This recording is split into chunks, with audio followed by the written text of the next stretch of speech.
Today we're doing something slightly different. This is from a car driver's perspective. So if you have a car driving friend that doesn't ride motorcycles yet, share this video with them because it might save their life. And it really goes back into what we do on these live streams of finding patterns in the roadway. So with that said, let's go and see what happens. And we're going to talk about why this happened. And so you can prevent this for yourself while you're driving or riding a motorcycle.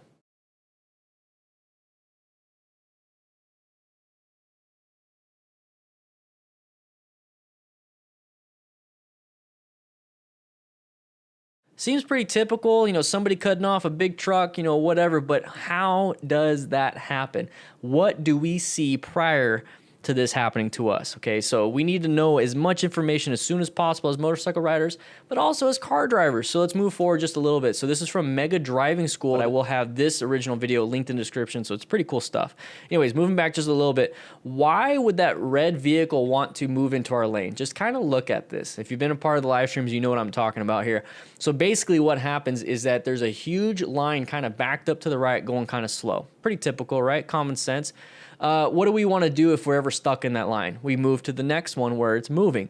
Well, what's in front of us? It's an open space and it's moving. So what do you think any of these car drivers are going to want to do? They're going to want to get into our lane. Now, typically, they're supposed to look at their mirrors, they're supposed to look at their blind spots and merge when safe. Well, that's not how accidents happen. Accidents happen when people do unsafe things, so we still have to watch out for unsafe to dumb things. So if we know what they're supposed to do, we can also assume they're going to do what they're not supposed to do and merge in front of us without looking. So a big long line, this pattern right here, big long line and an open spot in front of us, put two and two together, somebody's going to probably come out in front of us. So when I see this pattern, I'm in orange stage. So if you're a car driver and somebody shared this with you, what the color code chart is: white stage where you're completely zoned out and you're asleep basically. Yellow stage is a typical driving. This is about 90% of your driving where you're just kind of zoned in, you're looking for hazards, you're scanning, you're checking mirrors, not a big deal. Orange stage is when you find a specific pattern or a hazardous area, intersections, curves,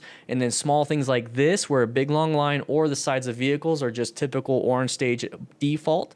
And then red stage is when you do something like a swerve or emergency braking. Brown stage is when you completely panic and you do whatever, random stuff. Too much braking, swerve all the way a road and, off into the ocean, whatever. That's not what we should be doing. So right here, this is orange stage. We should be ready for any of these dum-dums to pull out in front of us. And that's exactly what happened here. So as soon as we see that tire or that nose, you see a little bit of that side of the vehicle, get ready to apply some brakes. Hopefully you've been doing your 360-degree situation awareness, so hopefully nobody's in the left lane because that gives you the option to swerve to the left. Not a lot of us checks mirrors every single second. So as soon as we see this, we need to be really good with our braking. So on a motorcycle, progressive brake pressure. You don't want to slam it and dump the bike and lose traction. So progressive brake pressure is going to help you out right here. And that's basically it. So he's going to hit this person.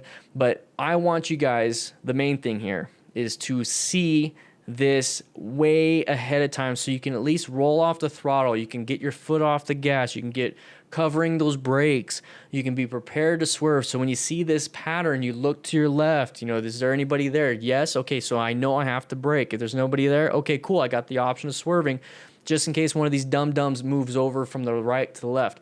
Same thing can apply from left to right. So be very prepared. Maybe even just maintain this spot right here. Don't accelerate past everybody. Maybe maintain the spot when it's safe to do so. Always, always, always figure out what you need to be doing with the situation at hand. The situation changes when there's other cars there. The situation changes with weather. It also changes with the road debris. It changes any time and every time. And you have to modulate and figure out what's the best way to attack or defend this position that you're in on the road. Okay, guys? With that said, though, hope you guys ride safe, be safe, and I'll be seeing you around.